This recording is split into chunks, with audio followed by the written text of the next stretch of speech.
Israel is one of the most racist countries in the world. While you'll never hear anyone in the mainstream media say this, this is actually one of the most important things you need to understand if you want to know what's happening right now.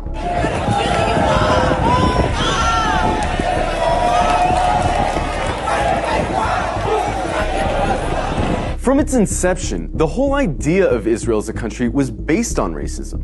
Israel was conceived as a Jewish state, and while there's nothing wrong in principle with Jews having a homeland, the problem is that they insisted that that homeland had to be in Palestine, which already belonged to someone, the Palestinians. The slogan of Israel's founders was a land for a people without a land.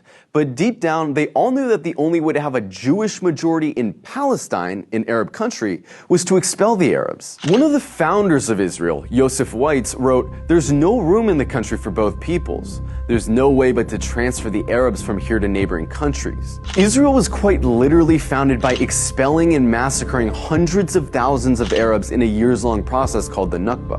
And when you found a country based on racial exclusion, you're gonna get a culture that fosters and celebrates racial exclusion. Because countries that commit terrible atrocities rarely acknowledge committing those atrocities. And the presence of Palestinians who remained in Palestine became a constant reminder, not only of the violence that founded Israel, but of the constantly looming threat that they might come back and try to reclaim their land. Every day you can find videos coming out of Israel showing Israelis calling for all Arabs to die,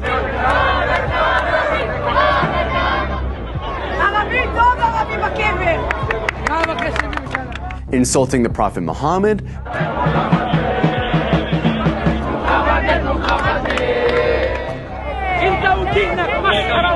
desecrating mosques, spitting on Christians, mocking and celebrating the murder of Palestinians, committing violent hate crimes against Palestinians, watching Gaza get carpet bombed from a cliffside for entertainment. But don't just go off these anecdotes.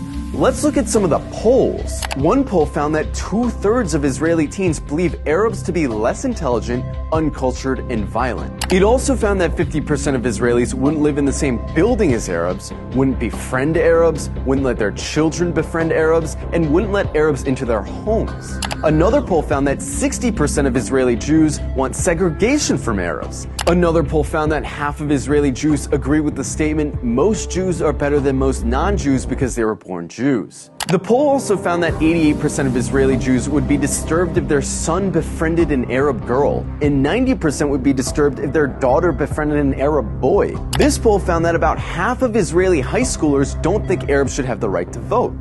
Another poll showed that almost half of Israeli Jews don't want Arabs teaching their kids. Not only are these views widely held in Israeli society, they're also represented in government, which codifies these sentiments into law. For example, Israel has a law that says if an Israeli marries a Palestinian, or someone from several other regional Arab states, that person isn't allowed to move in with said Israeli.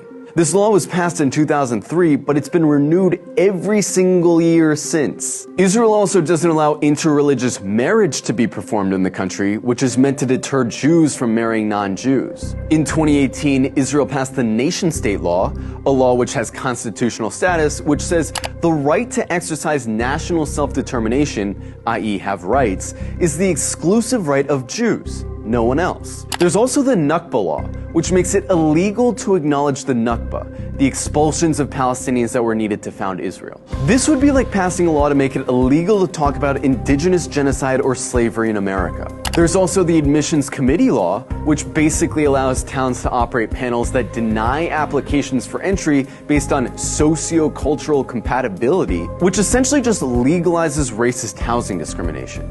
In Israel, advocating genocide of Palestinians doesn't hurt your chances of holding a high position in government.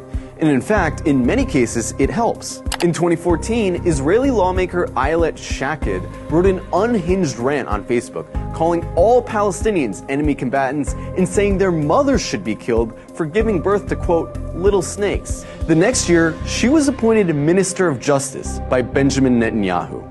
Itamar Ben-Gvir, a lifelong admirer of Meir Kahane, an Arab exterminationist, a man who praised a Jewish settler who killed a Palestinian for throwing a rock at him, a man who was famously acquitted after being criminally charged for chanting death to Arabs, is Israel's current Minister of National Security. He's not some fringe figure either. He's one of the most popular politicians in Israel right now. In the last few days, Israel's been working hard to cast itself as the victim of hatred, the victim of terrorism, the victim of anti-Semitism, that they have no choice but to lay siege to Gaza. But underneath this carefully concocted victim complex is a racist, Jewish supremacist state that's been trying to finish the job that the Nakba started for decades. And really, this shouldn't come as a surprise to anyone. After all, they're literally cutting off water and electricity to a city of 2 million people right now. Their generals talk openly about flattening Gaza and killing the animals, meaning Palestinians. It's obvious their goal is genocide.